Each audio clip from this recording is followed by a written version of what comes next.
Hello students, today we will discuss refraction through a prism. In last lecture we have already discussed refraction through a glass slab.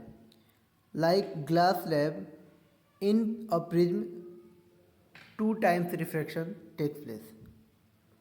Students, a prism is a piece of glass with two parallel triangular surfaces and three rectangular surfaces. The angle between two refracting surfaces is called the angle of prism. Now, when light ray enters in prism, two times refraction takes place. अब वो दो बार refraction कहाँ कहाँ होगा वो हम इस diagram में देख सकते हैं.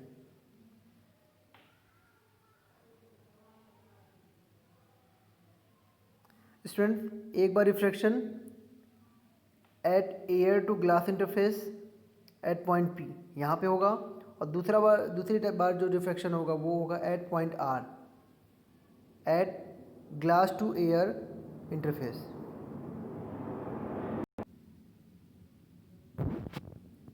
नाउ व्हेन लाइट रे इंटर्स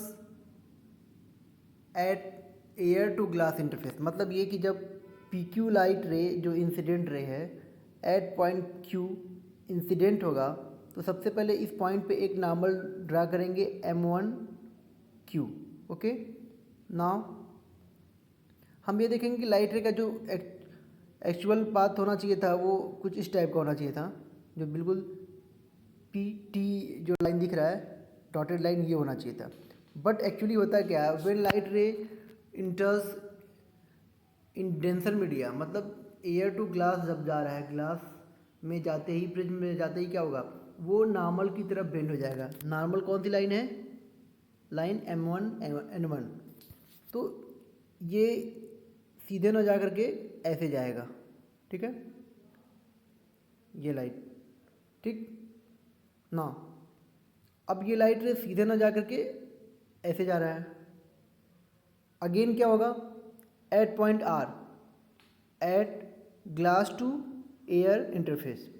अब यहाँ इसको बिल्कुल सीधे ऐसे निकल जाना चाहिए था बट ये ऐसे जाता नहीं है ड्यू टू रिफ्रैक्शन. अब जब ये डेंसर टू रेयर मीडियम जाएगा तो नॉर्मल से अवे होगा, ठीक है, नॉर्मल से दूर जाएगा. इसमें नॉर्मल कौन सा है, ये लाइन है N1 M2.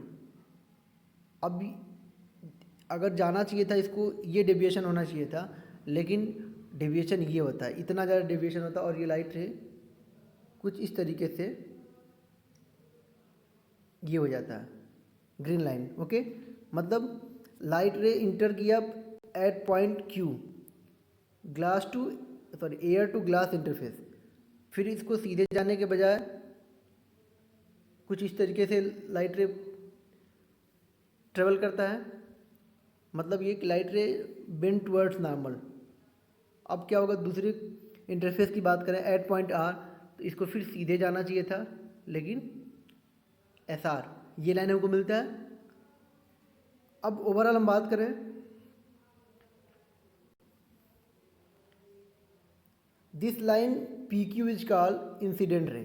Okay, this line P Q is called incident ray and this line Q R is called refracted रे and this line RS is called emergent ray. The angle between normal M1 and N1, the angle between normal and incident ray is called angle of incidence. The angle between normal and refracted ray R1 and R2 both are angle of refraction, and the angle between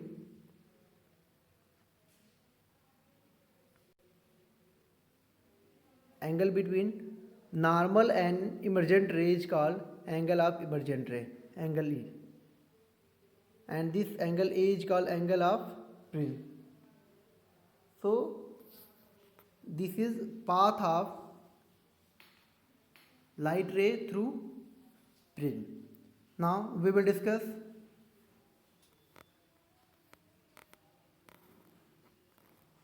dispersion of light in prism.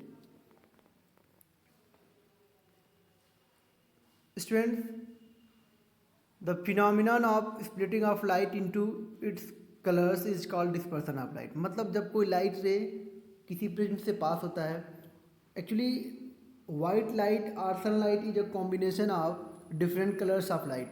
मतलब जो white light होता है, जो sunlight होता है, वो different colours का combination होता है। जैसे ये लाइट रे किसी प्रिज्म से पास करेगा तो ये सारे के सारे जो कॉम्बिनेशन था, जिस भी कलर्स का कॉम्बिनेशन था, ये अपने कलर्स में वापस स्प्लिट हो जाएगा। ठीक है, तो ये जो स्प्लिटिंग है इसी को कहेंगे dispersion. Means the phenomenon of splitting of light, white light into colours, ये क्या होगा? डिस्पर्सन होगा।